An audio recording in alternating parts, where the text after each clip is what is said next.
जाराट पार्श्वनाथ भगवान की जय जय जय। श्रवण संस्कृति के उन्नायक प्रातः स्मरणीय आचार्य भगवंत विद्यासागर जी महामुनि राज की जय जय जय। गुणायतन प्रणेता संघ का समाधान करता भावना योग प्रवर्तक तरुणाई के प्रखर वक्ता पूज्य मुनिवर श्री प्रमाण सागर जी महाराज की जय जय जय। मुनि संघ की जय जय जय।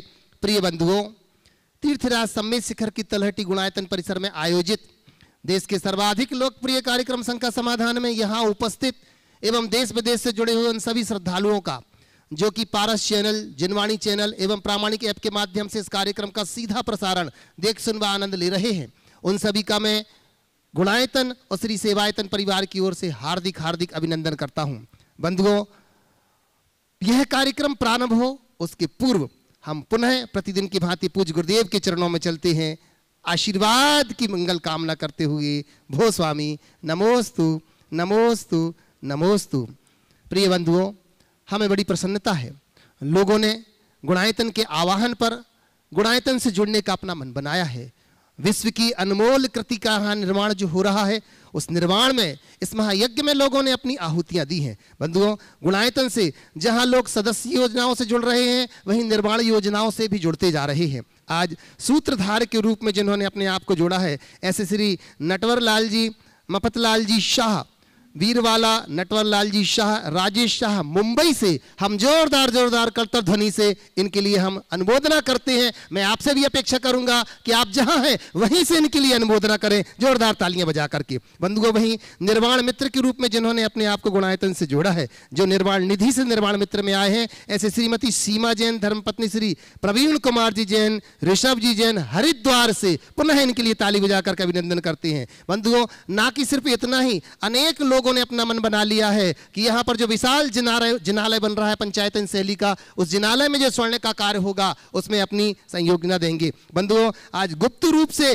किसी ने सोने की चेन लगभग 2 तोले की उन्होंने इस कार्य के लिए समर्पित की है। उनको बहुत बहुत बहुत बहुत हम उनको धन्यवाद देते हैं। बड़ोदरा गुजरात से है, जो कि गुप्त रूप से आए हैं। वहीं गुप्त दान में ही लोगों ने चांदी के बर्तन ही यहां पर समर्पित कर दिए कि किसी न किसी रूप में हमारा यहां पर दान लग जावे। वहीं श्री सम्यक जैन, वीणा जैन, मयूर विशाल जी के द्वारा चांदी के बहुत सारा सामान वो यहाँ पर देके चले गए हैं कि कहीं ना कहीं हमारा इसमें उपयोग हो जाए, क्योंकि ये जिनालय जो बन रहा है, आने वाले न जाने कितनी पीढ़ियां इस जिनालय के जिनेंद्र भगवान के दर्शन करके सम्यक्त की उपलब्धि करेंगे। बंधुओं, निश्चित रूप से उसका 6वां हिस्सा 17% हमारे कोटे में हम जहां रहेंगे वहां पहुंचता रहेगा। आए, इसी दान की अनुमोदना के साथ हम चलते हैं उन गुरुदेव के चरणों में, जिनके चरणों में आकर के असंख्य शंकाएं जो हैं स्वयं समाधान को प्राप्त हो जाती हैं।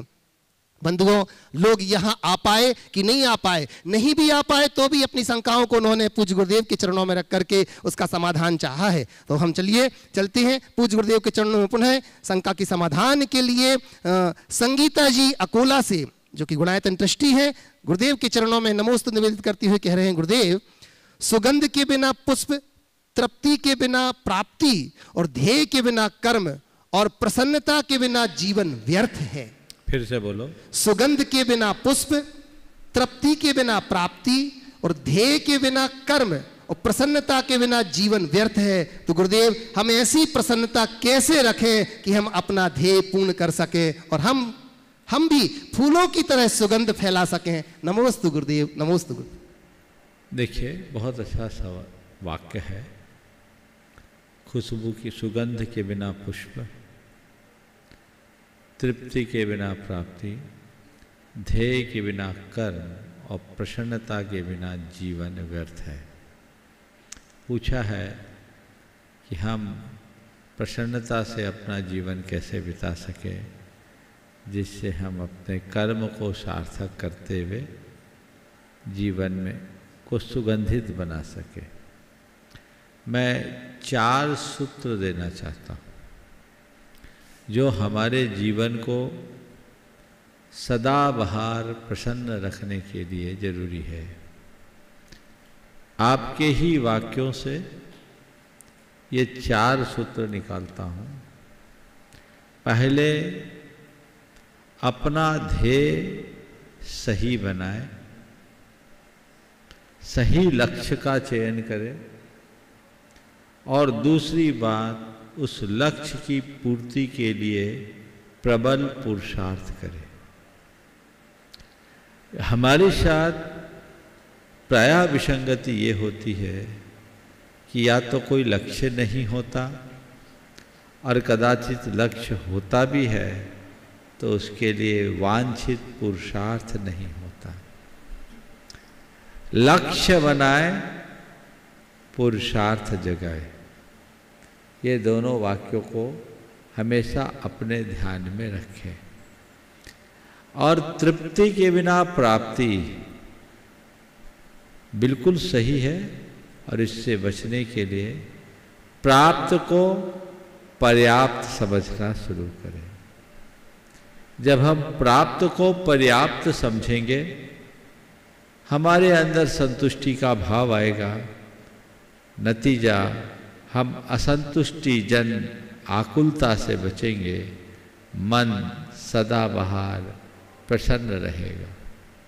और तीसरी बात, व्यर्थ की बातों में माथा पच्ची करने से बचें, निमित्तों से अप्रभावित रहें तो हम अपने जीवन को अच्छा बना सकते हैं। हम लोग ये प्रायः कमी करते हैं जी कि हमारा व्यर्थ की बातों में समय शक्ति विनष्ट होते हैं। हम उसे बचा लें और चीज़ों से अप्रभावित रहे तो हमारे मन की प्रसन्नता कभी खंडित नहीं हो। आशीष कुमार जी गुणायतन ट्रस्टी अमरपाटन से नमोस्तु करते हुए कह रहे हैं, गुरुदेव हमारे धर्म में भविष्य के 24 तीर्थंकर फिक्स हैं। यह जैन धर्म का कौन सा भेद विज्ञान है और उनको इस तरह की अनुकूलता प्रदान करने में कौन सा कारक कर्म या भाग्य सहायक होगा, इस रहस्य को सुलझाएं गुरुदेव।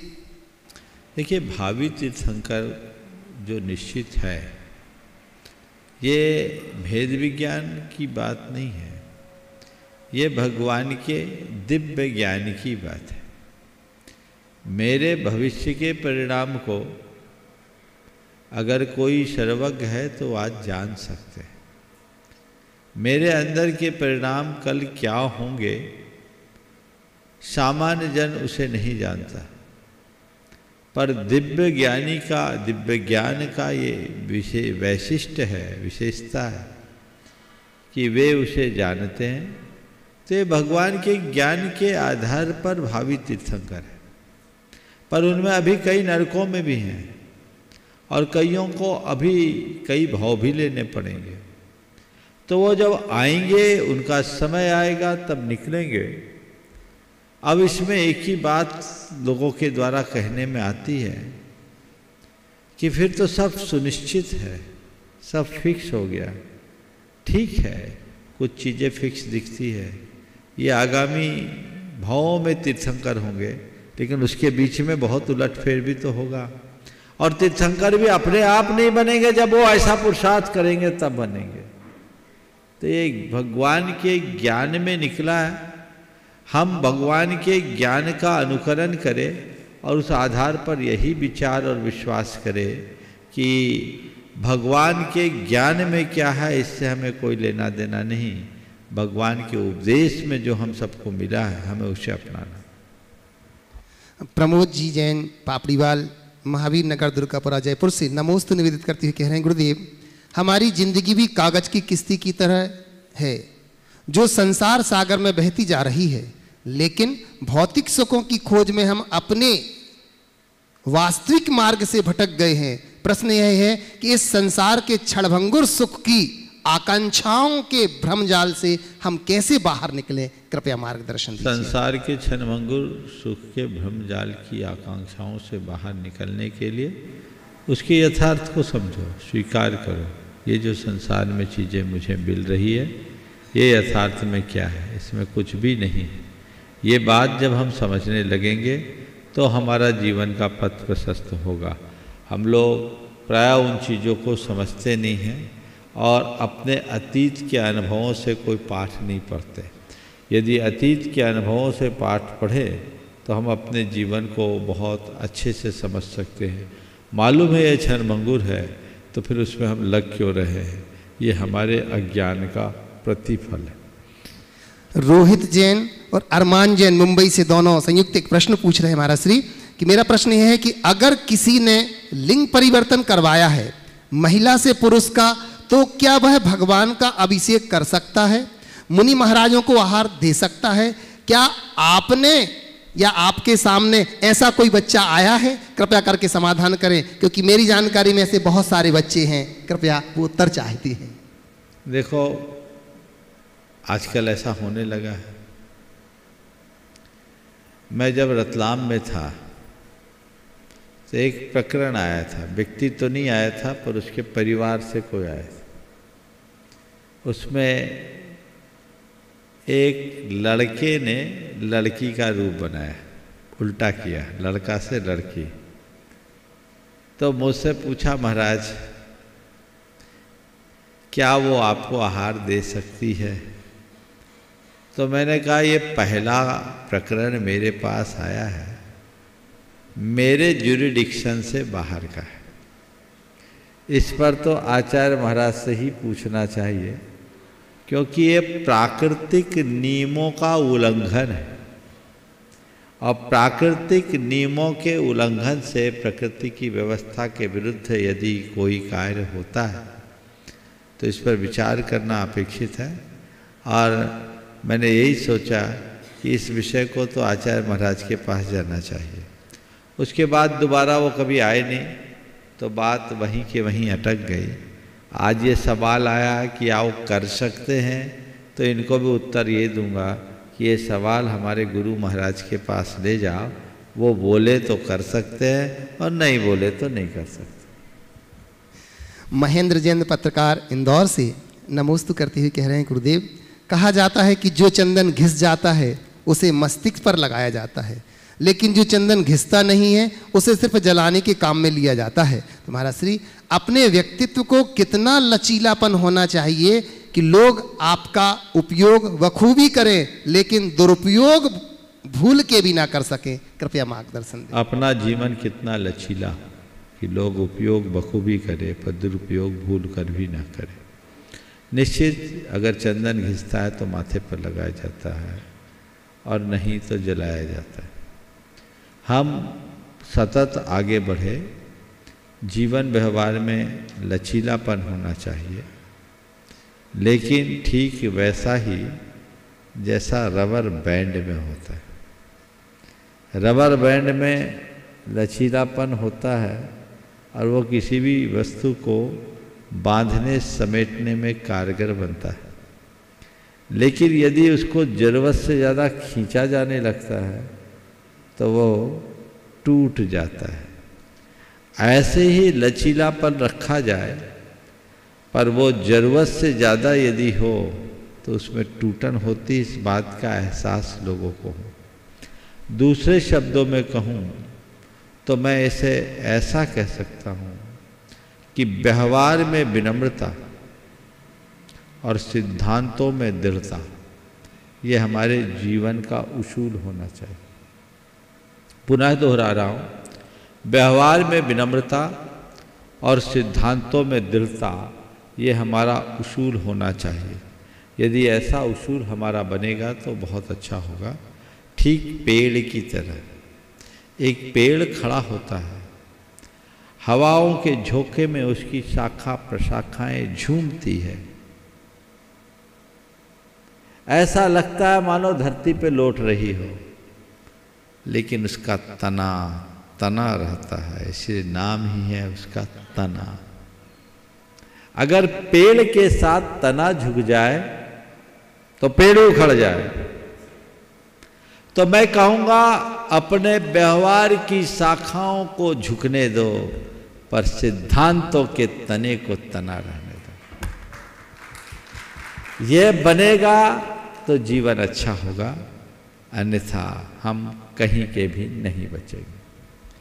सोनल जैन दिल्ली से नमोस्तु करते हुए पूछ रहे हैं, गुरुवर मेरी शंका यह है कि किसी व्यक्ति ने रात्रि में भोजन का त्याग किया है तो वह बर्थडे पार्टी में केक नहीं खाता पर फोटो खिंचवाने के लिए मुंह खोलता है, तो क्या उस व्यक्ति को दोष लगेगा?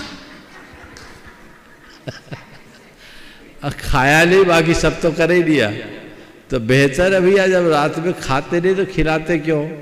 दिन में मनाओ ना जन्मदिन, रात में क्यों मनाते हो? ये तो पश्चिमी सभ्यता का अंधानुकरण है। और हमारे देश में केक काटने की परंपरा नहीं है। हमारे देश में तो मोदक खाने और खिलाने की परंपरा है। जन्मदिन मनाओ, भारतीय परंपरा के अनुसार मनाओ। प्रातःकाल जाओ, प्रभु चरणों में जाकर आराधना करो, पूजा करो, पाठ करो, अभिषेक करो, जीव दया का कोई अच्छा कार्य करो, घर के बड़े जनों से मंदिर के पूजा के से साक्षात से आशीर्वाद लो, और दीप जलाओ, कैंडल मत बुझाओ, और केक मत काटो, लड्डू खाओ, लड्डू खिलाओ, जो जीवन के लिए उपयोगी होगा।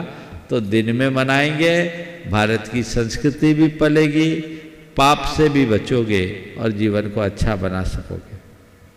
नितिन जैन बिनवाली बागपत से नमोस्तु करती हुई कह रहे हैं, महाराज श्री, एक बार एक पत्नी ने अपने फायदे के लिए अपने पति को क्या खूब कहा कि दशरथ ने अपनी पत्नी की बात मानी तो प्राण त्यागने पड़े, लेकिन वे जगत पूज्य हो गए।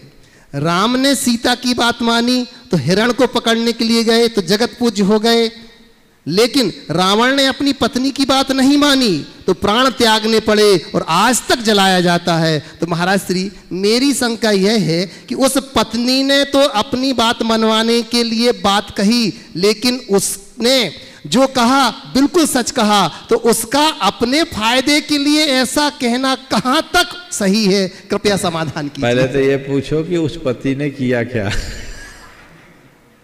तर्क बेजोड़ है। दशरथ ने अपनी कैकेयी की बात मानी, प्राण त्यागने पड़े, जगत पूज्य हो गए। रामचंद्र जी ने सीता की बात मानकर हिरण की खोज में निकले तो विपत्ति में तो फंसे ही न। रावण ने पत्नी की बात नहीं मानी तो रावण को प्राण त्यागने पड़े और आज भी जलाया जाता है। बिल्कुल सही है। इस विषय में मैं बड़ी स्पष्ट बात कहूँगा, पत्नी की बात मानो भी और पत्नी को मानो न भी मानो। पत्नी की अच्छी बात को कभी नज़रअंदाज मत करो और पत्नी की बुरी बात को कभी स्वीकार मत करो। अच्छी बात अनुकरणीय है और बुरी बात त्याजनीय। दशरथ जी ने मानी नहीं, माननी पड़ी थी क्योंकि वो वचनबद्ध थे। इसलिए पत्नी को पहले से कोई वचन मत देना, नहीं तो क्या पता कब कौन से चक्कर में फंसना पड़े। और ऐसे भी जब ज़्यादा खुशी हो तो किसी को वचन मत देना। समझ गए? अब ये संयोग था। इसी तरह सीता जी ने स्वर्णमृग को पकड़ने की बात की, रामचंद्र जी चले गए, लक्ष्मण जी तो उस समय भी रोक रहे थे कि भैया मत जाओ, मुझे कोई मायावी राक्षस दिखता है। तो ये प्रकरण भी बोलता है कि पत्नी की बात हो तो थोड़ा जांच परख कर मानो, अंधी दौड़ मत लगाओ, नहीं तो फिर वन में भटकना पड़ेगा। कहीं ऐसा ना हो कि पत्नी हाथ से चले जाए। इस बात को भी समझना चाहिए। अब रावण के संदर्भ में बात करें तो मंदोदरी ने उन्हें नेक सलाह दी और रावण ने अपने दुरभिमानवश उस मंदोदरी के नेक सलाह को नज़रअंदाज किया। नतीजा हम सबके सामने। तो हम तो अनेकांत वाले। पत्नी की हर अच्छी बात को मानने में कोई संकोच मत करना, पर बिना जांचे कोई भी काम मत करना। जैसा कहे वैसा करने में भी मत आना। हमारे शास्त्रों में पत्नी को मंत्री के समान कहा। समझ गए? तो वो मंत्री का काम कर सकती है, वो एक बहुत अच्छी सलाहकार भी बन सकती, सहायक भी बन सकती है, बशर्ते वो विवेक संपन्न हो, भावनाओं में बहने वाली ना हो।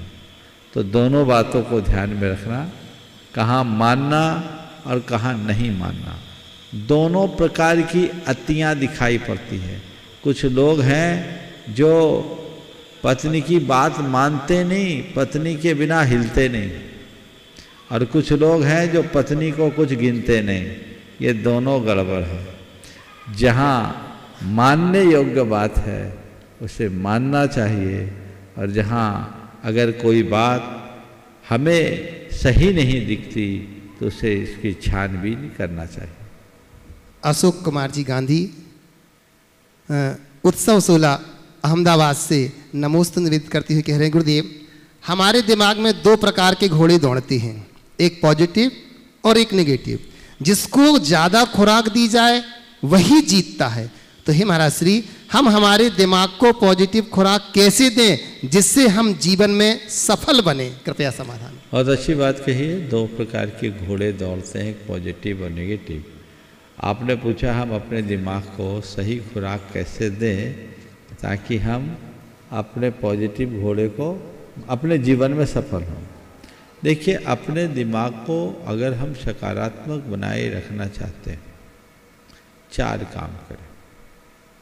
पहली बात, ऐसे लोगों के संसर्ग में रहें जिनके अंदर सकारात्मकता भरी हो, जो खुद सकारात्मक हो और हमें सकारात्मक प्रेरणा देते हो। दूसरी बात, ऐसे लोगों के चरित्र को पढ़े जिनने सकारात्मकता के बल पर शिखर को छुआ है। तीसरी बात, ऐसे लोगों और ऐसे निमित्तों से बचे जिससे नकारात्मकता बढ़ती है। आज बहुत सारे लोग ऐसे लोगों के बीच अपना समय बर्बाद करते हैं जिनका कोई सार नहीं, और लोगों के साथ न रहें तो कोई बात। मीडिया और सोशल मीडिया के माध्यम से लोग अपनी नकारात्मकता को बहुत बढ़ाते हैं। आज जो चीज़ें आपको विभिन्न प्रकार की मीडिया के माध्यम से उपलब्ध हो रही है, संचार माध्यमों से मिल रही, उनमें नकारात्मकता ज़्यादा होती है।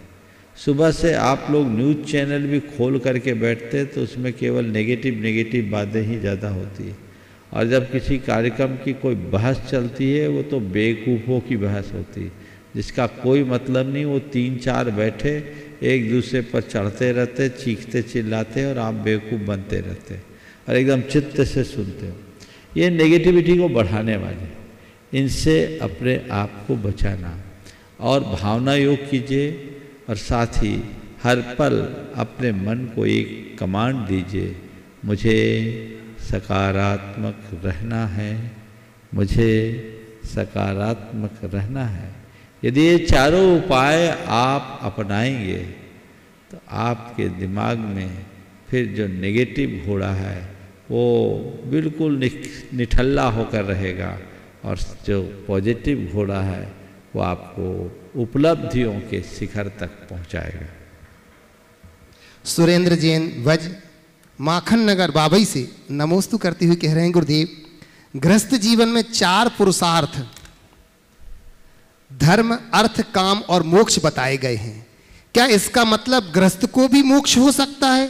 अगर ऐसा है तो फिर मुनि बनने की क्या आवश्यकता है? कृपया समाधान कीजिए। बिल्कुल, गृहस्थ अवस्था में 4 पुरुषार्थ जो बताया, धर्म, अर्थ, काम और मोक्ष, इसमें मोक्ष पुरुषार्थ दिखता है लेकिन थोड़ा सुधार है। भारत में 4 पुरुषार्थ बताए हैं, गृहस्थों के 4 नहीं, गृहस्थों के 3 पुरुषार्थ है जिसको त्रिवर्ग कहते हैं।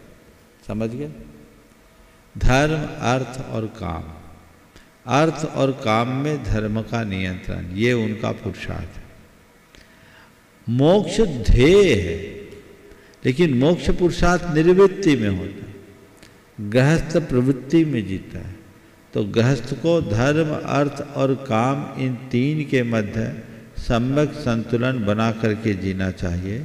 जो इन तीनों पुरुषार्थों के मध्य सम्यक संतुलन बनाकर जीने का आदी और अभ्यासी होता है, वही अपने जीवन के पथ को प्रशस्त कर पाता है।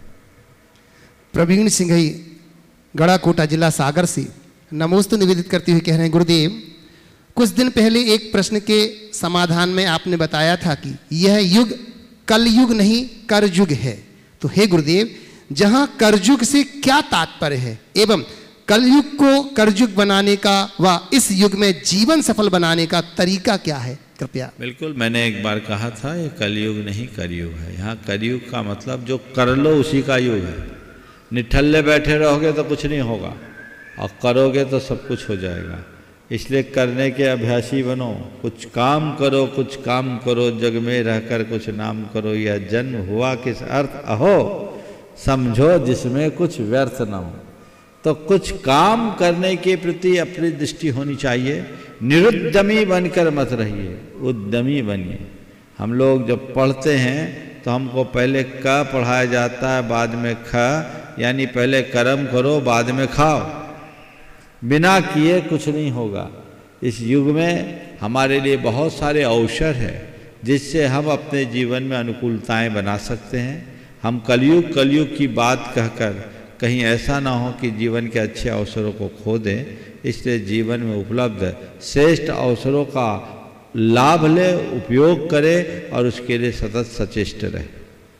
इस प्रश्न के साथ ही मैं प्रत्यक्ष में निवेदन करूंगा लोकेंद्र कुमार जी कोलकाता से, अंतिम प्रश्न के साथ। ठीक, हाँ। तो राजेश जी RI गोपालगंज सागर से नमोस्तु निवेदित करते हुए कह रहे हैं, गुरुदेव जय विद्या परिवार गोपालगंज का नमोस्तु। गुरुदेव, जैसे पानी जम जाए तो वह बर्फ बन जाता है। क्या बन जाता है? पानी जम जाए तो वह बर्फ बन जाता है। इसी प्रकार विचार और स्मृतियां यदि जम जाएं तो वह मन बन जाता है। ऐसा माना जाता है कि यदि मन सक्रिय तो मनुष्य अशांत, और मन निष्क्रिय व अनियंत्रित तो मनुष्य शांत। मन अंग नहीं अवस्था है का नाम है क्या? आपकी तीसरी लाइन अस्पष्ट है, फिर से बोलिए। कह रहे हैं कि पानी जम जाए तो बर्फ बन जाता है, इसी प्रकार विचार और स्मृतियां यदि जम जाएं तो वह मन बन जाता है। ऐसा माना जाता है कि यदि मन सक्रिय तो मनुष्य अशांत, और मन निष्क्रिय व अनियंत्रित तो मनुष्य शांत। यह उल्टा है। मन सक्रिय तो मनुष्य अशांत, और मन निष्क्रिय व अनियंत्रित की नियंत्रित है। अनियंत्रित उसको तो मनुष्य शांत। उसको अनियंत्रित को नियंत्रित करो। कहीं प्रिंट में मिस्टेक है, मैंने इसीलिए दोहराया था। मन सक्रिय तो मनुष्य शांत, मन निष्क्रिय और नियंत्रित तो मनुष्य शांत। अपने मन को निष्क्रिय और नियंत्रित करना चाहते हैं तो क्या करें? यदि अपने मन को निष्क्रिय करना चाहते हो तो पहले मन को नियंत्रित करो। मन को नियंत्रित करने के लिए मन को सम्यक दिशा देने का अभ्यास करो। इधर उधर भागते हुए मन को जब हम सही दिशा देते हैं तो हमारा मन अपने आप शांत होता है, और शांत मन ही कालांतर में निष्क्रिय होता है। और एक अवस्था ऐसी आती है जब लोग मन को जीतकर मन के पार हो जाते हैं। तो मन को सही दिशा दर्शन दें, उसके लिए सतत अभ्यास करें। मन की विजय करने का यही मार्ग है। अभ्यास और वैराग्य के बल पर हम अपने मन को साध सकते हैं।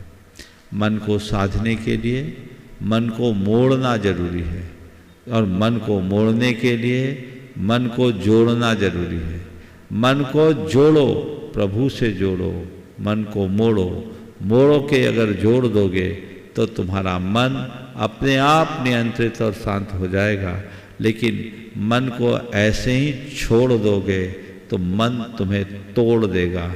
अतः अपने मन को प्रभु से जोड़ो, धर्म से जोड़ो, परमात्मा से जोड़ो, परमार्थ से जोड़ो, और मन को उस तरफ मोड़ दो ताकि मन नियंत्रित हो और निष्क्रिय होकर परम शांति की अनुभूति प्रदान कर सके। लोकेंद्र कुमार जी अजमेरा कोलकाता से, और इसी के साथ तैयार रहेंगे सपना विनोद दोषी सोलापुर महाराष्ट्र से। मेरे एवं परिवार के आराध्य गुरुवर के चरणों में सत नमोस्तु, सत नमोस्तु, सत नमोस्तु।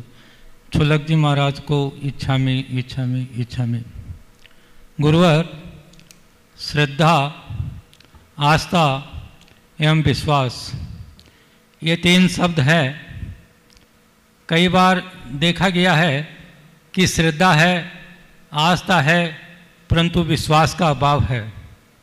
बहुत बार तो ऐसा भी देखा गया है कि देवशास्त्र गुरु के प्रति श्रद्धा है, आस्था है परंतु विश्वास नहीं है और लोग इधर उधर हम लोग घूमते रहते हैं।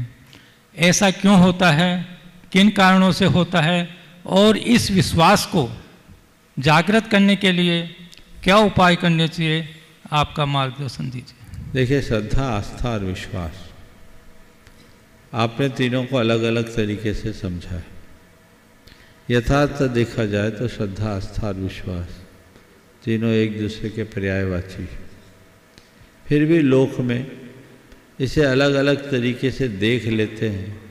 तो आप जैसे सवाल खड़ा करते हैं कि श्रद्धा है, आस्था है, पर विश्वास की कमी, इसमें थोड़ा विचार करना है। पहले हम जाने श्रद्धा, आस्था या विश्वास है क्या। किसी को अपने लिए इष्ट मानकर या किसी को अपना आदर्श मानकर उसे अपने हृदय की बेदी में बिठा लेना श्रद्धा है। उसकी आराधना करना आस्था है और उस पर भरोसा करना विश्वास। समझ गए? जब हम ये व्याख्या करते हैं तो तीनों में अंतर देखते हैं। कई लोग हैं जिनके अंदर श्रद्धा तो होती है पर अपने श्रद्धेय की आराधना वो नहीं करते। कदाचित श्रद्धेय की आराधना भी करते हैं पर उन पर भरोसा नहीं करते, इधर उधर भटकते रहे। सच्चे अर्थों में हमारा कल्याण तभी होगा जब हम श्रद्धा, आस्था और विश्वास इन तीनों को अपने जीवन में स्थान देंगे और तीनों परिणतियाँ हमारे अंदर होगी। जिस पर श्रद्धा है उस पर विश्वास भी करो, उस पर आस्थावान बन करके चलो, जिससे जीवन का कल्याण। नमस्ते महाराज। सपना विनोद दोषी, एक और सवाल है, बोलिए। नमोस्तु महाराज श्री। महाराज श्री, मैं ये पूछना चाहती हूँ कि परिवार में यदि एक व्यक्ति के पाप कर्म का उदय है तो क्या वो पूरे परिवार पर भारी पड़ता है, और पुण्य का उदय भी क्या पूरे परिवार वालों के ऊपर न असर करता है? देखिए, एक आदमी कोई अच्छा काम किया, उसको अवार्ड मिला, पूरे परिवार को नाम होता है कि नहीं? बोलो, होता है। और एक आदमी कोई आतंकवादी गतिविधि में फंस गया, कोई बड़ा अपराध कर लिया, संगीन अपराध, पूरा परिवार बदनाम होता है कि नहीं? बोलो, होता है। तो मतलब क्या निकला? एक आदमी के अच्छे कर्म का भी परिवार पर असर और एक आदमी के बुरे कर्म का भी परिवार पर असर हुआ कि नहीं हुआ? ये निमित्त नैमित्तिक संबंध है। लेकिन बोलते तो ऐसे ही है कि अपने अपने कर्म का फल अपने बात यही है, अपने अपने कोई भोगते हैं, फिर भी निमित्त नैमित्तिक तो बनते हैं ना, एक दूसरे में पूरक कारण बन जाते हैं। नमोस्तु गुरुवर, नमोस्तु। सपना विनोद जी दोषी सोलापुर से। और इसी के बाद तैयार रहेंगे, निवेदन करूंगा अतुल शीतल निहाल वंदना लाघानी परिवार शिरोमणि संरक्षक गुणायतन। नमस्ते महाराज जी। नमस्ते नमस्ते नमस्ते। महाराज जी, मेरा प्रश्न है, भगवान के महामंडल में हमारे सातों पर्याय झलकते हैं। अगर हम पुरुषार्थ करके कोई कर्म की निर्जरा करें तो वो महामंडल में कैसे झलकता है? फिर से बोलो, नीचे की लाइन क्या बोला? 7 भाव झलकते, उसके बाद अगर हम पुरुषार्थ करके कोई कर्म की निर्जरा करें तो महामंडल में कैसे झलकता है वो? हम पुरुषार्थ करके कोई कर्म, क्या बोल रही हैं? निर्जरा करे या कर्म को, तो वो दिख जाएगा। मान लीजिए किसी के दूसरे ही भाव में मोक्ष जाना है या उसी भाव में मोक्ष जाना है तो वो दिख जाएगा कि मोक्ष जा रहा है। जो परिणति होने वाली है वो दिखे। लीजिएगा अतुल शीतल निहाल वंदना लाघानी परिवार शिरोमणि संरक्षक गुणायतन। और इसी के बाद मैं निवेदन करूंगा पायल बिंदु सेठी हजारीबाग से। गुरुदेव के चरणों में कोटि कोटि नमोस्तु नमोस्तु नमोस्तु। क्षुलक महाराज जी के चरणों में इच्छा में। गुरुदेव, मेरा प्रश्न ये है कि मोक्ष का मतलब क्या है? मोक्ष का मतलब है छुटकारा। किससे छुटकारा? बंधन से छुटकारा। बंधन क्या है? कर्मों का बंधन है, पाप का बंधन है, संसार का बंधन है। इससे जिन्हें छुटकारा मिल जाता है वो मोक्ष पा जाते हैं। नमोस्तु गुरुदेव। ठीक है। श्रीमती पायल जी बिंदु सेठी हजारीबाग से। और इसके बाद मैं निवेदन करूंगा कि ऐसे परिवार से जिनकी कल 25वीं वैवाहिक वर्षगांठ है और जिसके उपलक्ष्य में कल उनके द्वारा यहाँ विधान भी होना है। ऐसे श्री नवीन जी मीनाक्षी लोहाड़िया हजारीबाग से यहाँ पर उपस्थित है, आइएगा, वो अपना प्रश्न रखेंगे। नमोस्तु महाराज जी। महाराज श्री, किसी ने क्या खूब कहा है कि सच कह रहा हूँ, डर केवल दिमाग के अंदर है। फिर से बोलो, फिर से बोलो। डर केवल दिमाग, सर डर, हाँ हम सर सुन लिए थे, फिर से बोलो। हाँ, डर केवल दिमाग के अंदर है, इसे एक बार निकाल दिया तो तू भी सिकंदर है। तो महाराज श्री, मेरी शंका यह है कि दिमाग से किसी भी तरह का डर निकालने के लिए हमें क्या करना चाहिए? डर केवल दिमाग के अंदर है, यदि इसे निकाल दिया तो तू भी सिकंदर है। बहुत जोरदार वाक्य है। आपने पूछा है डर को दिमाग से निकालने के लिए क्या करें? कुछ मत करो, डमरू बजाओ, तत्व ज्ञान की डमरू बजाओ, डर दूर हो जाएगा। जीवन की वास्तविकता को समझो, अपने आत्मा के श्रद्धानी बनो। मैं अजर अमर अविनाशी आत्म तत्व हूं, मेरा एक प्रदेश भी इधर से उधर नहीं हो सकता। धरती उलट पलट हो जाए तो मेरा कुछ नहीं होगा। जिसके लिए अपने आत्म तत्व पर विश्वास होता है वो बाहरी बातों से नहीं डरता, और जिसका आत्मविश्वास प्रबल होता है, यानी जिसके अंदर अपने आप पर भरोसा होता है, कॉन्फिडेंस होता है कि कैसी भी विषम स्थिति है मैं उसे ठीक कर लूँगा, मैं उसको पार कर लूँगा, उसके ऊपर डर हावी नहीं होता। फिर और किसी को देखता नहीं। और थोड़ा सोचो, डर किस चीज़ का होता है? कहीं मैं मर ना जाऊँ, तो अमर हो के आए हो गया, एक दिन तो मरना ही है। और तुम कहाँ मरोगे? तुम्हारा शरीर मरेगा। जिसका जन्म हुआ वो मरता है, तुमने न जन्म लिया न तुम मरोगे, तुम अजर अमर अविनाशी हो। जो जानता मैं तो अजर अमर अविनाशी हूँ, मेरा जन्म ही नहीं, मेरा मरण ही नहीं, तो डर कैसा? फिर डर कैसा होता है? मेरे परिवार पर कोई संकट ना आ जाए, कोई आपत्ति ना आ जाए, विपत्ति ना आ जाए। तेरा परिवार है क्या? कौन से परिवार को देखते हो? ऐसे तो अनंत परिवार हुए हैं और छूटे हैं। वो मेरा परिवार कहाँ? मेरा तो केवल मैं हूँ। मैं जिसे अपना परिवार मान रहा हूँ वो मेरी मान्यता है, यथार्थ नहीं। और दूसरी बात, इस परिवार में जो होना भी होगा वो कर्म के उदय से होगा। कदाचित कुछ होगा तो उसको झेलेंगे, उसको संभालेंगे। बड़ी बड़ी विपत्तियां महापुरुषों के जीवन में भी आई है। डर कर भागने से विपत्ति हावी होती है और डटकर मुकाबला करने से वो हार जाती है।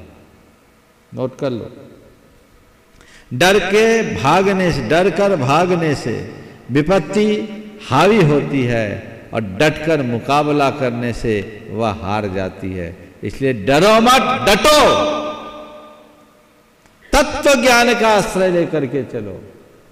डर कभी हावी नहीं होगा। डर होता है हमारी इमेज खराब ना हो जाए, हमारी बदनामी ना हो जाए। तेरा नाम कहाँ जो बदनाम होगा? नाम किसका है? ये पायल कौन है? जब से पैदा हुई थी तब से थी क्या? थोड़ा सोचो। अपने स्वरूप का बोध रखने वाले व्यक्ति को किसी प्रकार का डर भी नहीं होता, न चिंता होती है। लेकिन जब मनुष्य अपने इस काल्पनिक छवि को अपना मानने का भ्रम पाल लेता है तो सारी जिंदगी डरा रहता है। इसलिए डर को दिमाग से निकालना बड़ा सरल काम है। तत्व ज्ञान की डमरू बजा दो, डर डर जाएगा, दूर भाग जाएगा। हर पल ये सोचो, अभयो हम, निर्द्वंदो हम, निश्चिंतो हम, निरापदो हम। चार वाक्यों को दोहराओ जिनको ज्यादा डर लगती है। अभयो हम, मैं अभय हूं, मैं निर्द्वंद हूं, मैं निश्चिंत हूं और मैं निरापद हूं। मेरे लिए कोई आपत्ति विपत्ति नहीं आ सकती। यही मेरा असल स्वरूप है। इतना सा समझ लोगे तो फिर डर सामने आएगा ही नहीं, वो भाग जाएगा। और जो इस अज्ञानता में जीते हैं, डर उनके सिर पर चढ़ा रहता है, कुछ नहीं कर पाता। नमोस्तु मेरे। नवीन मीनाक्षी लोहाड़िया हजारीबाग से अपने कल 25वीं वैवाहिक वर्षगांठ के उपलक्ष्य में कल प्रातःकाल जो विधान में शामिल हो रहे हैं, आज अपना प्रश्न रख रहे हैं। और इसी के बाद में हमारे ब्रह्मचारी सुनीता दीदी जी भाषा। मुनि प्रमाण सर जी महाराज जी की जय जय जय। नमोस्तु महाराज श्री। महाराज श्री, इस दुनिया में जितने भी प्रकार के कीमती रत्न और धातु पाए जाते हैं, लगभग सभी ऊपर जमीन में या समुद्र की सतह पर नहीं मिलते। इन रत्नों को प्राप्त करने के लिए समुद्र या धरती की काफ़ी गहराई में उतरना पड़ता है। गुरुदेव, मेरी शंका यह है कि क्या इसी प्रकार मानव रूपी शरीर में भी इसी प्रकार के ज्ञान रूपी रत्न हैं, और अगर है तो हम उन्हें किस तरह प्राप्त कर सकते हैं? उसके लिए हमें क्या? चीन खोजे तीन पाइयाँ गहरे पानी पैठ। जितने गहरे उतरोगे उतने रत्न पाओ। हमारे अंदर रत्न है, पर उसके ऊपर अज्ञानता की इतनी परतें जड़ी हुई है कि हम उसे पहचान ही नहीं पाते। जैसे जैसे हम पहचानेंगे वैसे वैसे हमारा रास्ता प्रशस्त है। ठीक है। ब्रह्मचारिणी सुनीता दीदी जी भाषा। आज इनका नंबर फिर लेट आया है। वो सवाल कल करना, आज कोई दूसरा कर लो। आज शुल्लक जी लोगों का नंबर है। आज दूसरा कर लो दीदी, कोई कल वाला कल कर लेना। नमोस्तु गुरुवर के चरणों में नमोस्तु, शुल्लक जी महाराजों के चरणों में इच्छा में। महाराज जी, हम लोग पूजन पाठ करते हैं। सम्यक दृष्टि के 8 अंगों में प्रभावना अंग को मुख्य माना है। अगर मंदिर में हम पूजन बढ़िया स्वर ताल मिला के करते हैं और बाजू में बैठा जो पूजन करता है वो पूजन को बार बार भूल जाता है, तो हमारी जो हम उसको प्रभावना अंग मान करके अगर पूजन करते हैं तो वो प्रभावना अंग में जाएगा, या जो हमारे आजू बाजू मंदिर में बैठने वाले पूजन करते हैं वो पूजन करना भूल जाते हैं तो हमारा ज्ञानावरणी कर्म माना जाएगा, या हम धर्म प्रभावना के लिए करें या बाजू के भूलने वाले से हो? तो देखो, बहुत अच्छा सवाल। 2 वाक्यों में उत्तर देता हूँ। तुम्हारी पूजा सुनकर यदि दूसरा पूजा में मगन हो जाए, उसका पूजा करने का मन बन जाए तो प्रभावना है, और तुम्हारी पूजा से कोई अपनी पूजा भूल जाए तो अप्रभावना है। प्रभावना में पुण्य है, अप्रभावना में पाप। इसलिए मंदिर जी में जब सामूहिक कार्यक्रम हो तो आप खूब गा बजा कर कीजिए, पर एकाकी पूजन आदि कर रहे हैं तो अपनी पूजा इस तरीके से कीजिए कि दूसरे की पूजा में बाधा ना हो। जिनको गा बजा कर करने की आदत है वो फिर भगवान जब एकदम आपके लिए सुलभ हो, भीड़ भाड़ ना हो, तब पूजा करो। ऊंचे स्वर में, कई लोगों को ऊंचे स्वर में ही आनंद आता है, तो उन्हें फिर ऐसी जगह या ऐसे समय पर पूजा करनी चाहिए जिससे किसी को व्यवधान नहीं। तो उच्चारण में ज्यादा जोर से पढ़ने में ज्यादा पुण्य मिलेगा या मन में पूजन करने से ज्यादा? जिसमें सबका मन लगेगा उसमें लगेगा। मैंने क्या कहा, तुम्हारी पूजा से किसी का मन टूटे तो वो पूजा ठीक नहीं। महाराज जी, रश्मि गुप्ता, डॉक्टर रश्मि गुप्ता भरतपुर से पूछ रही हैं कि भावना योग में जो आप भावना योग करवाते हैं तो हमें उसको उच्चारण करना चाहिए या मन में दोहराना चाहिए, तो हम इसमें क्या सही है? देखिए, भावना योग की बात आई, बिल्कुल ठीक है। यहाँ बहुत मांग भी आ रही है, और मई माह के अंत में भावना योग का यहाँ एक शिविर भी संभावित है। मई माह के अंत में या जून के प्रथम सप्ताह में, मैं समझता हूँ कल उसको घोषित कर दिया जाए और लोग उसमें जो उसकी व्यवस्थाएं पहले आज बना लें। मैं भूल गया, यहाँ आने के पहले ही तय करना था। जहाँ तक भावना योग में आप वाक्यों को दोहराएंगे तो उसका ज़्यादा असर पड़ेगा, आपके अवचेतन मन पर उसका प्रभाव पड़ेगा। यहाँ भावना योग बहुत दिन से लोगों के लिए वांछित है। एक भावना योग का शिविर होगा, उसकी सारी रूपरेखा आपको कल बता दी जाएगी। लोग लाभ लें और अपने जीवन में स्थायी बदलाव लें। जिन्हें भी भावना योग के उस शिविर में सीमित लोगों के लिए ही व्यवस्था होगी, भाग लेना होगा, पहले से संपर्क कर लें। महाराज जी, हमारा कल का प्रश्न पोस्टपोन्ड है, लेकिन कल हम अपना प्रश्न रखेंगे। बिल्कुल, जल्दी बुला लेना भैया।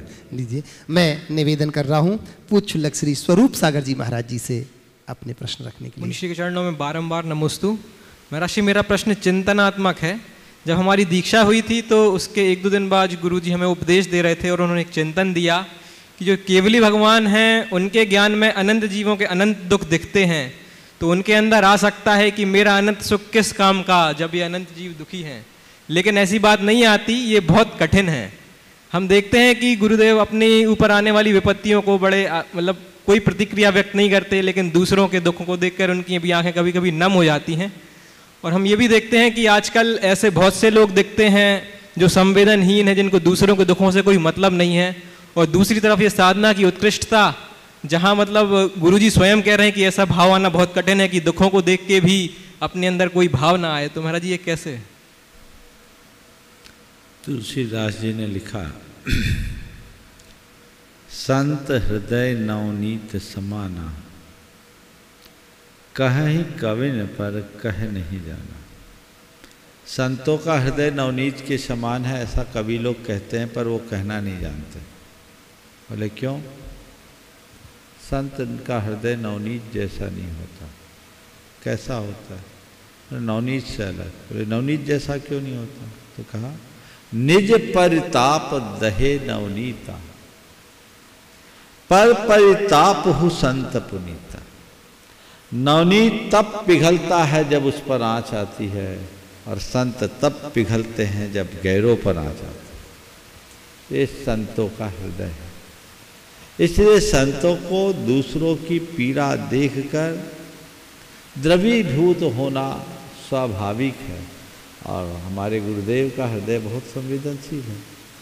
लेकिन अरहंत भगवान की बात जब करें तो मैं कहूँगा संत और अरहंत में बड़ा अंतर है। संत अभी मनुष्य है, मनुष्य की श्रेष्ठतम अवस्था में है, पर अरहंत मानवता से ऊपर है। वे वीतरागी हो चुके, उनके ऊपर किसी का कोई प्रभाव नहीं, वो मन के पार चले गए। इसलिए अरहंत भगवान को संसार के अनंत जीवों के दुख दिखने के बाद भी उन पर उसका कोई असर नहीं पड़ता। वे अपने अनंत सुखों में ही मग्न रहते। पूज्य शुल्लक श्री चिद्रूप सागर जी महाराज के चरणों में वंदन करते हैं। हाँ बोलिए। किसी से अप्रभावित, किसी से दुखों से किसी को फर्क ही नहीं पड़ता। बहुत सुंदर महाराज जी ने जो ये बात कही कि कई लोग ऐसे होते हैं जिनके ऊपर दूसरों का कोई असर नहीं पड़ता, वो संवेदनहीन होते हैं। लौकिक जीवन में संवेदनहीनता नहीं होनी चाहिए। दो शब्द है, एक वीतरागता और एक संवेदनहीनता। वीतरागता एक उपलब्धि है और संवेदनहीनता एक प्रकार की निष्ठुरता, एक बड़ा दोष। जो संवेदनहीन बनेंगे वे वीतरागी नहीं बन पाएंगे। वीतरागता के लिए अपने आप को अंतर्मुख करना होगा, और संवेदनहीन लोग बहिर्मुख होते हुए भी संवेदन शून्य होने के कारण चीजों को नजरअंदाज करते, उसको देखते नहीं। उस व्यक्ति के हृदय में धर्म नहीं पल सकता। कुरल काव्य में लिखा है, जैसे सूखी धरती पर बोया गया बीज अंकुरित नहीं होता, उसी तरह जिस व्यक्ति का हृदय दया से आर्द्र नहीं है, उसकी चित्त भूमि में धर्म का अंकुर नहीं फूटता। तो संवेदनहीनता से हमें बचना ही चाहिए। पूज्य शुल्लक श्री चिद्रूप सागर जी महाराज जी से निवेदन। पूज्य मुनीश जी के चरणों में कोटि कोटि नमोस्तु। महाराज जी, एक बार एक कुल्हाड़ी वन में पहुंची और सभी वृक्षों को काटने के लिए, पर सभी वृक्षों ने आपस में सलाह की कि हम में से कोई इसका साथ नहीं देगा। इस सलाह से वो सभी वृक्ष आपस में कटने से बच गए, क्योंकि कुल्हाड़ी का बैत लकड़ी का बनता है। तो महाराज जी, लोग ये क्यों नहीं समझते कि जब अपनों में से यदि कोई व्यक्ति बाहरी शक्ति, बाहरी व्यक्ति का साथ नहीं देगा तो वो हमारा कुछ बिगाड़ नहीं कर सकता? बिल्कुल सही बात आपने की है। अगर कुल्हाड़ी में लकड़ी का बेंट नहीं होता तो आज ये जंगल नहीं कटा होता। जब अपना ही व्यक्ति दूसरों में मिलता है तो पूरे के पूरे वंश का भी घातक हो जाता है। इसलिए हमें अपनों को ध्यान में रखना चाहिए अपनों को अपने से मतलब रखना चाहिए और अपने परिवार में अपने लोगों के बीच ऐसी बाइंडिंग होनी चाहिए कि वे कभी दूर न हों और उनके हृदय में ये बात बिठानी चाहिए कि अपनत्व और अपनों का महत्व क्या है। जी क्षुल्लक श्री आदर्श सागर महाराज जी से निवेदन करूंगा, अपना प्रश्न रख रहे हैं। पूज्य क्षुल्लक श्री आदर्श सागर जी। नमोस्तु भगवान। महाराज जी, जब कोई सफ़र करता है तो यदि सफ़र उसका चाहे 6 घंटे का हो या 12 घंटे का हो तो वह उसके लिए एडवांस में रिजर्वेशन करा लेता है ताकि वह उसका सफ़र आनंद में कटे, कोई तरह की तकलीफ़ ना हो। मेरी जिज्ञासा यह है, इस पर्याय के बाद का जो सफ़र है वह सफ़र हमारा अच्छा से कटे और हम ऐसी जगह न जाएं जहां हमें दुख ही दुख हो, उसके लिए व्यक्ति पुरुषार्थ क्यों नहीं करता है ताकि सफ़र अच्छा करे? व्यक्ति को अपना सफ़र दिखता है, एक जगह से दूसरे जगह जाने का उसे सफ़र दिखता है, वो लक्ष्य बनाता है और उसी अनुरूप आगे बढ़ता है, इसलिए वो उसकी पूरी तैयारी भी कर लेता है। लेकिन मुझे इस लोक से दूसरे लोक में जाना है, ऐसा बहुत कम सोच पाता है। यदि वो ऐसा सोचता होता, ऐसा सोच सकता, तो शायद ऐसी दशा नहीं होती। और इसलिए लोगों को इस बात का ख्याल रखना चाहिए कि मुझे कहाँ जाना है, मैं कहाँ से आया हूँ। हमें इस लोक की यात्रा में यदि कोई कमी हो जाए तो कोई बात नहीं, पर परलोक की यात्रा में हमारी कमी होगी तो वो हमारे लिए भयानक नुकसानदेह हो। पूज्य क्षुल्लक श्री समादर सागर जी महाराज जी से निवेदन करता हूँ, अपना प्रश्न रख रहे हैं। पूज्य क्षुल्लक श्री समादर सागर जी महाराज। माइक चालू करो।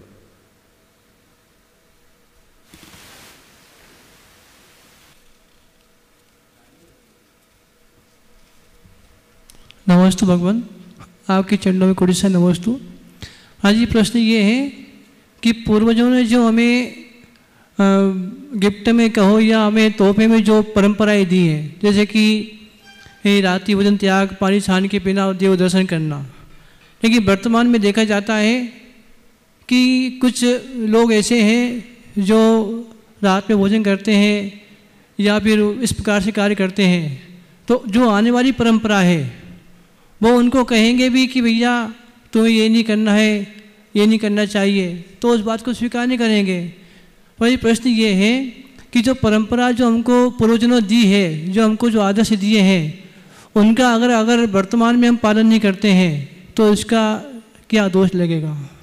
बहुत अच्छी बात आपने उपस्थित की है। अगर हम अपने पुरखों की परंपरा का निर्वाह करेंगे तो वो परंपरा आगे तक बढ़ेगी, और यदि उस परंपरा को हम भूल जाएंगे तो परंपरा यहीं आकर अवरुद्ध हो जाएगी।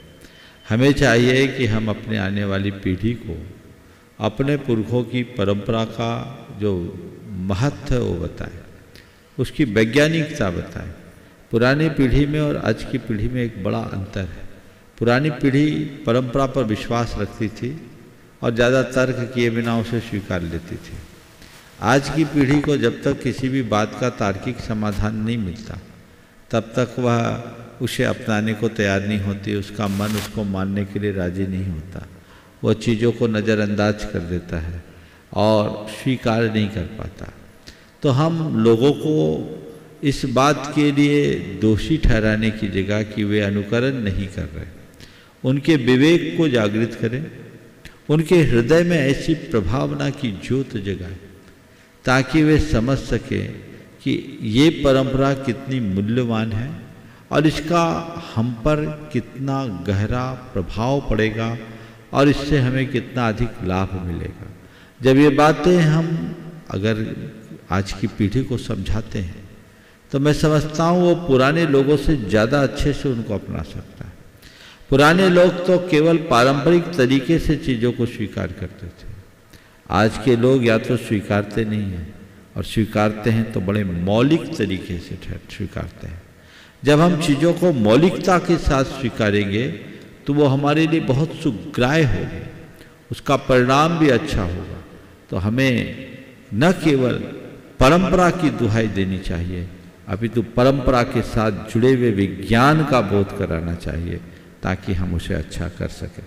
डॉक्टर डीसी जैन दिल्ली से निवेदन कर रहा हूँ। मैं देख रहा हूँ डॉक्टर डीसी जैन जो एक हमारे समाज के एक बहुत बड़ी हस्ती है, जिन्होंने अपना पूरा जीवन शाकाहार के प्रचार प्रसार में लगाया है और व्रती जीवन जी रहे हैं। एक बहुत अच्छे न्यूरोलॉजिस्ट होने के बाद भी आज यहाँ आए हैं, वो अपनी बात कहेंगे। देवादिदेव श्री पारसनाथ भगवान की, महावीर भगवान की, आचार्य विद्यासागर महाराज की, परम पूज्य मुनि श्री प्रमाण सागर महाराज की जय, जैन धर्म की जय। अभी बहुत ही क्षुल्लक जी ने शंका उठाई और मुनिराज ने उसका समाधान बहुत ही अच्छे ढंग से किया कि आज कुछ बातों को नए ढंग से कहने का हम लोगों को अभ्यास होना चाहिए। जैसे रात्रि भोजन है, तो रात्रि भोजन का प्रमुख कारण जो सुबह का भोजन है वह देर से भोजन करना है। जैसे 90% लोग दोपहर का भोजन 1 बजे करने लगे। 1 बजे का भोजन करने का अभिप्राय यह है कि उस भोजन का पाचन कम से कम 4-5 घंटे लग जाते हैं, तो करीब 6 बजे शाम को भोजन करने का अवसर मिलता है। अगर भोजन सुबह का भोजन 10 बजे कर लें और दोपहर का भोजन नाश्ते के रूप में या फलाहार के रूप में करें 1 बजे का, तो 5 बजे स्वतः 5-6 बजे भूख लग जाएगी और आपकी रुचि बनी रहेगी और रात्रि भोजन के दोष से आप बचे रहेंगे। सुबह का भोजन जितना जल्दी करेंगे उतना अच्छा है। और जो नाश्ते की जो परंपरा है, ये नाश्ता वास्तव में जितना हम नाश्ता करने लगे हैं वह एक भोजन से भी ज़्यादा है। उसकी अगर कैलोरीज और उसकी क्वांटिटी देखी जाए तो वो भोजन से भी ज़्यादा है। 800 कैलोरीज का अगर भोजन कर लें तो पूरे भोजन की मात्रा से ज़्यादा हो गई। इसलिए नाश्ते में आधा कप 1 कप दूध पिया और 2-4 बादाम खाए और बस, या और 2 कोई चीज़ खाई लाइट खा करके, और 10 बजे अगर भोजन कर लें तो आपको स्वतः ही भोजन की, शाम को भोजन करने की इच्छा हो जाएगी। 5 बजे 6 बजे आप जरूर भोजन कर लेंगे। हमारे जितने व्यापारी भाई हैं उन लोगों को विशेष रूप से, और जो सरकारी नौकरी करते हैं उनके लिए बहुत ही अच्छा तरीका यह है कि घर से जाएं तो भोजन करके निकले, और मुनिराज अगर हों तो मुनिराज को भोजन कर आहार करा करके तभी निकले। इससे कई फायदे होंगे। कोई भी मुनिराज या व्रती आदमी आपके नगर से बिना आहार के नहीं जाएगा। तो एक तो ये बहुत बड़ी एडवांटेज है, और दूसरी, आप मनुष्य जो इस प्रकार का पालन करेंगे उनके स्वास्थ्य में बहुत आमूल परिवर्तन आएगा। उनकी जो दैनिक चर्या है उसके उनका पाचन क्रिया स्वस्थ रहेगी, और दूसरे दिन का जो मल विसर्जन का है वह भी उनको परेशानी नहीं होगी। अधिकांशतः मैंने देखा लोगों को कॉन्स्टिपेशन रहती, और कॉन्स्टिपेशन का कारण है देर से भोजन करना। मैंने शास्त्रों में पढ़ा है कि जो लोग रात्रि भोजन करते हैं वो अगले भाव में जाकर के ऐसी योनि में उत्पन्न होते हैं जो कि मांसाहार का सेवन करते हैं, कौवे बन जाते हैं, गिद्ध बन जाते हैं। तो मेरे समझ में नहीं आ रहा था कि ये क्यों ऐसा है, लेकिन उसका जब विवेक अच्छी तरह से अध्ययन किया तो पता लगा कि रात्रि भोजन वास्तव में हिंसा का कारण है। कोई न कोई जीव जंतु गिरता ही है और पाचन ठीक नहीं रहता। इसलिए ये इसका समाधान अगर हम थोड़ा साइंटिफिक ढंग से प्रस्तुत करें कि सुबह का आहार जल्दी करें तो ये समस्या, रात्रि भोजन की समस्या हल हो सकती। ये एक अच्छा सा तरीका है। कल है ना डॉक्टर साहब आप? कल, हाँ, कल आपको समय देंगे, आज समय हो गया है। बहुत अच्छी बात कही। हमें इंटरमीडिएट मील के बारे में भी विचार करना है, जो आज वैज्ञानिकों ने बताया, जिस पर नोबेल प्राइज़। हाँ, डॉक्टर साहब ने आहार विज्ञान पर भी काफ़ी काम किया है। अगर कल समय रहा तो मैं आपको भी समय दूंगा जिसमें एक संदेश लोगों तक पहुंचाएं। एक अच्छे चिकित्सक है। हाँ, है इसको परिपक्व होने में कम से कम भी 10-15 साल का समय लगता है। बहुत सुंदर। हमने इंटरमीडिएट फास्टिंग का कंसेप्ट 1985 में शुरू किया था। वो जाकर के पकते पकते 15 साल लगे। बिल्कुल। और तब जाकर के लोगों की रिकॉग्निशन मिली और बहुत इंटरनेशनल लेवल पर रिकॉग्नाइज्ड हुआ है। बहुत अच्छी बात है। यहीं पर विराम। बोलिए परम पूज्य आचार्य गुरुवर श्री विद्यासागर जी महाराज की जय। हम लोग